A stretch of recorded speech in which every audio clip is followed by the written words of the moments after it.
welcome to the Lighthouse Kitchen, and good morning-ish.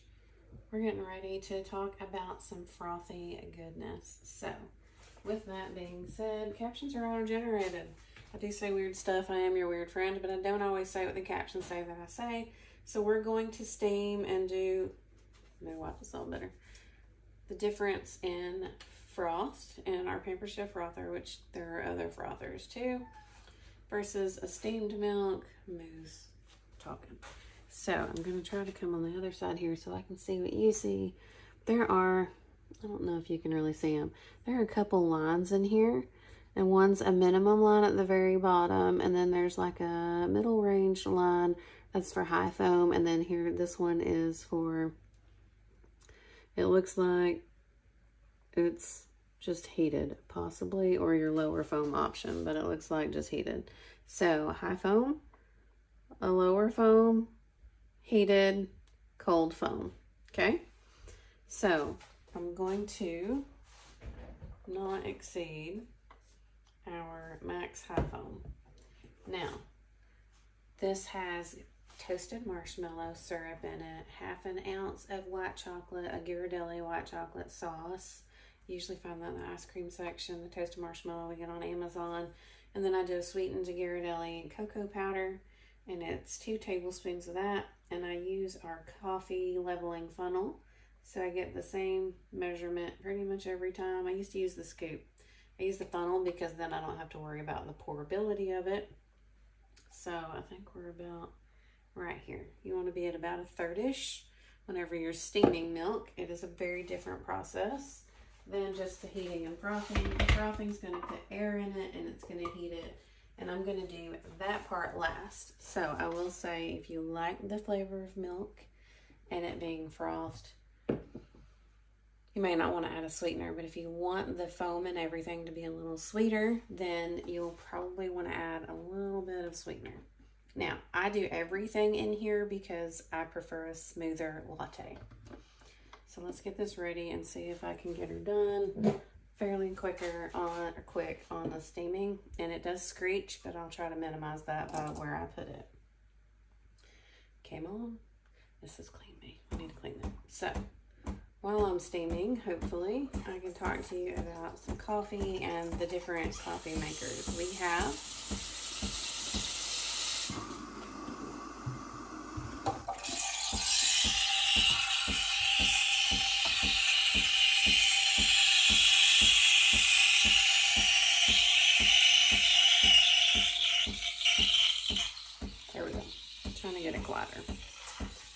And this is on sale, I'm pretty sure. Let me turn it on. It's $41.50. It's usually $52. What I like about this is the hubs likes his milk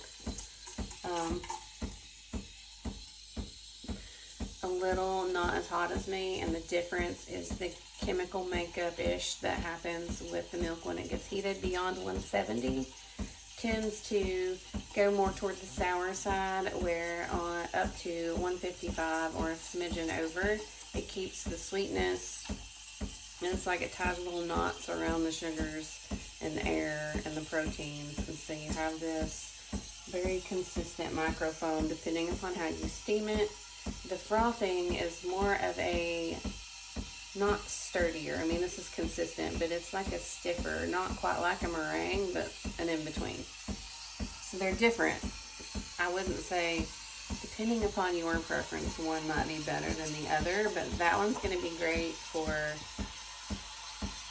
if you want it fast and you want barista-esque at home versus investing in a full-on machine that does all that, and trial and error, because it takes a minute to figure out. I have made a bunch of terrible lattes.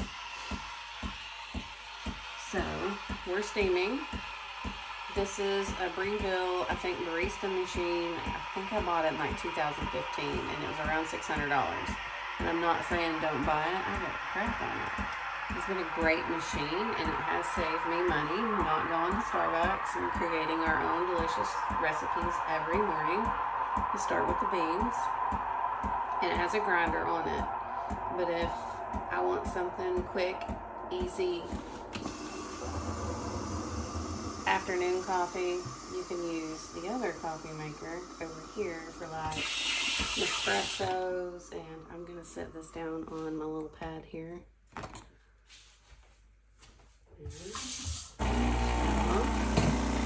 You can do espressos, ground coffee. There's a little parking garage over here where the other inserts go to live, and then like K-cups. So you can do the Keurig, the bigger K-cups. You do your own ground coffee, and you can do an espresso, and it reads it by this here. But now we're going to foam this up. Whoops, this button, and I'm going to go low foam. Hit the power button, so you select and then you hit power and then it goes, and it's very, very quiet. So let me finish getting his cup ready. I like a slow Saturday morning because from the smell and the awesomeness of the beans to getting her done and tasting it. So I almost always do the same latte every day because I found what I love. I'm gonna grab his espresso.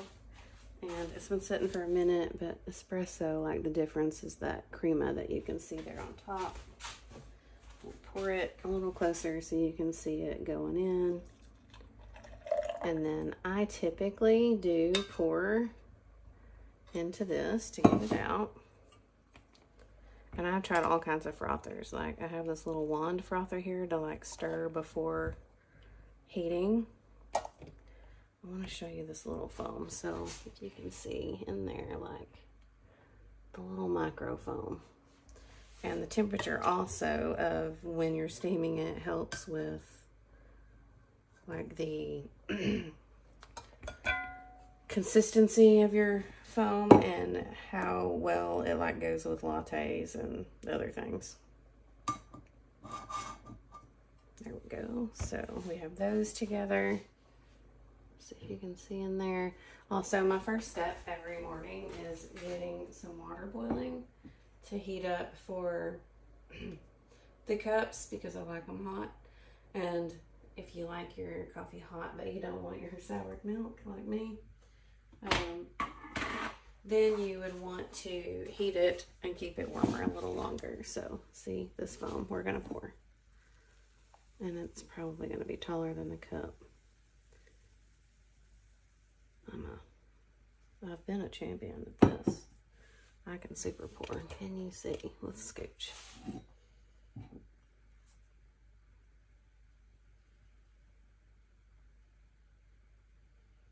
just gotta not let that bubble get pierced. So then I'm gonna rinse this out. Oops, I dribbled. Okay, set that over there. And then I cannot lid his currently. So, but you see the foam texture is a little stiffer. I want to say dense, but it's almost like it has more air and it gets a little larger. So I start with warming the cup up. I get the beans, which I need to dump them in here. A good roast, if you can get a good bean, it makes all the difference in your coffees. Especially if you don't sugar and cover it up with milk and syrups and flavors. But, I mean, if you like black coffee, we buy Cafe Don Pablo. I'll show you the bag here in a minute if I can get it apart. Organic light roast. If you have like a local place that one has this, it's delicious. But if you have a place that roasts, I would say a good roasting like time to purchase would be 10 to 30 days. After it's been roasted, or to use it 10 to 30 days. And in a bag, we buy 2 pounds a month at least of this, and I go through 3 pounds of chocolate cocoa powder. My scoopage in here. That'll be ready for tomorrow's grind, and we grind fresh for every cup. Some people like to grind, I'm putting this on the other side here. For the week, for a couple of days, for the whole batch. I would never recommend the whole batch, but we like to fresh grind. Usually it's in this machine. I would say get a burr grinder because then you can control all the variables and do some research and figure out what grind size is best for whichever type of coffee you're making, whether it be coffee press or you make a standard coffee machine, you do the single K-cup. espresso. There's so many different kinds of grinds that you can have, and then your fuller fat milks do a little better on your frothing and your steaming, which steaming also is frothing. And what else? Is that it? I don't play with it. There's no right perfect coffee in the world. It would be whatever you prefer. So word for the love. It's very sweet.